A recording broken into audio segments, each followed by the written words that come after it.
नाशिक शहरातील सातपूर येथील ओला शोरूममधून चोरीस गेलेल्या 3 नवीन ओला इलेक्ट्रिक स्कूटरचा गुन्हे शाखा युनिट क्रमांक 2 उघडकीस आणलाय। या कारवाईत सुमारे 2,70,000 रुपये किमतीचे 3 इलेक्ट्रिक स्कूटर जप्त करण्यात आलेत।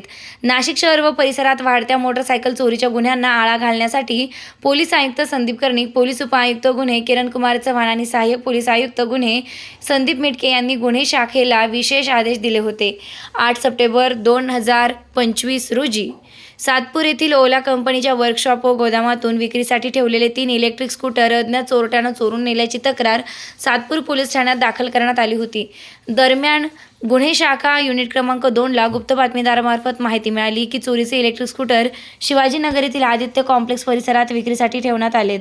त्यानुसार पोलीस पथकानं सापळा रचून योगेश परशुराम शिंदे वय 29 वर्ष राहणार सातपूर नाशिक यास ताब्यात घेतलं। चौकशीत आरोपीने गुन्ह्याची कबुली दिली असून त्याच्याकडून 3 ओला इलेक्ट्रिक स्कूटर जप्त करण्यात आली आहेत। आरोपीस पुढील कारवाईसाठी सातपूर पोलीस ठाण्यात ताब्यात देण्यात आले। ही यशस्वी कामगिरी गुन्हे शाखा युनिट क्रमांक 2च्या पथकानं वरिष्ठ अधिकाऱ्यांच्या मार्गदर्शनाखाली केली आहे।